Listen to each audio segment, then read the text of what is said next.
أما بعد فأعوذ بالله من الشيطان الرجيم بسم الله الرحمن الرحيم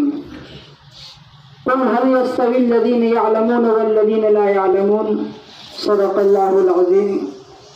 وقال رسول الله صلى الله عليه وسلم العلماء ورثة الأنبياء أو كما قال عليه الصلاة والسلام۔ جناب حضرات علماء اساتذہ اور سامعین و احبہ، آج میں آپ حضرات کے سامنے طلباء مدارس اسلامیہ اور ان کی ذمہ داریوں کے عنوان پر کچھ نقشائی کی جسارت کرنا چاہتا ہوں۔ دعا کریں کہ اللہ تبارک و تعالی مجھے صحیح کہنے کی توفیق نصیب فرمائے۔ حضرات، طلباء مدارس اسلامیہ مہمانان رسول ہے جن کے کانوں میں قال اللہ و قال رسول کی صدائیں گونجتی ہے، جن کی زبانوں پر کلام الہی کا روح جاری رہتا ہے، ان پر رحمت الہی کا نزول ہوتا ہے، ان کے اعجاز میں فرشتے اپنے پر بچھا دیتے ہیں۔ جی ہاں، یہی وہ طلباء مدارس اسلامیہ ہے جن کی تعریف بیان کرتے ہوئے خالق ارض و سما نے ارشاد فرمایا هل يستوي الذين يعلمون والذين لا يعلمون کہ اہل علم اور بے علم برابر نہیں ہو سکتے۔ یہی وہ طلباء مدارس اسلامیہ ہے جن کے بارے میں شہنشاہ کے جہاں نے اعلان فرمایا من سلک طریقا یلتمس فیہ علما سہل اللہ لہ بہ طریقا الی الجنہ کہ جو طلب علم میں ہوتا ہے اللہ تبارک و تعالی اس کے لیے راہ جنت آسان فرما دیتے ہیں۔ یہی وہ طلباء مدارس اسلامیہ ہے جن کی اہمیت بیان کرتے ہوئے آقا مدنی صلی اللہ علیہ وسلم نے ارشاد فرمایا من کان فی طلب العلم کانت الجنت فی طلبہ کہ جو علم کی طلب میں ہوتا ہے تو جنت اس کی طلب میں رہتی ہے۔ یہی وہ طلباء مدارس اسلامیہ ہے جن کے لیے مچھلیاں پانی میں، پرندے اپنے گھونسلے میں اور سارے شجر و حجر دعائیں مغفرت کرتے ہیں کہ مچھلیاں پانی میں ذرے خاک میں برگ و شجر نیک عالم کو دعائیں دیتی ہے شام و سحر۔ یہی وہ طلباء مدارس اسلامیہ ہے جن کے سونے کو عابدوں کی عبادت پر فضیلت حاصل ہے۔ یہی وہ طلباء مدارس اسلامیہ ہے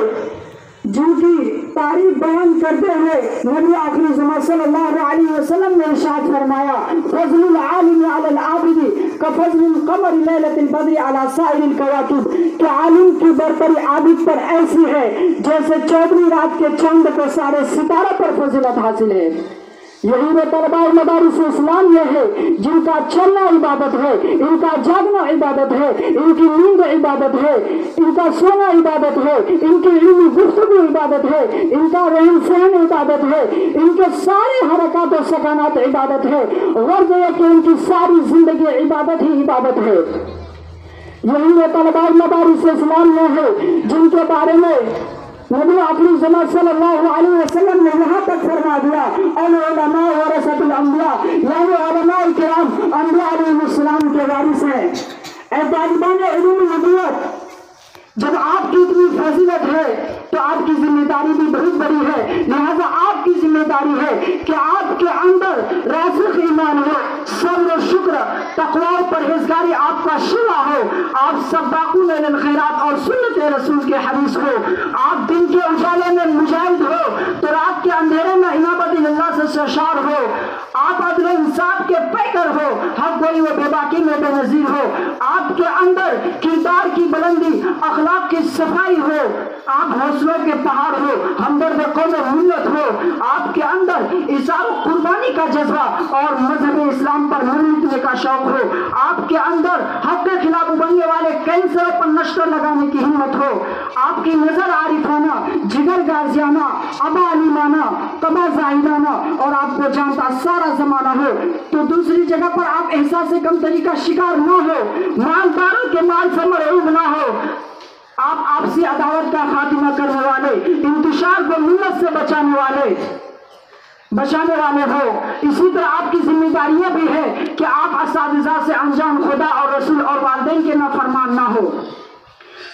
عام ملت اسلامیہ کو نیک کاموں کی فضائل بتا کر ہر نیکی میں انہیں شامل کرنے کی کوشش کریں۔ اے وارثان علوم نبوت، آپ رہبر دین و شریعت ہے، ماہر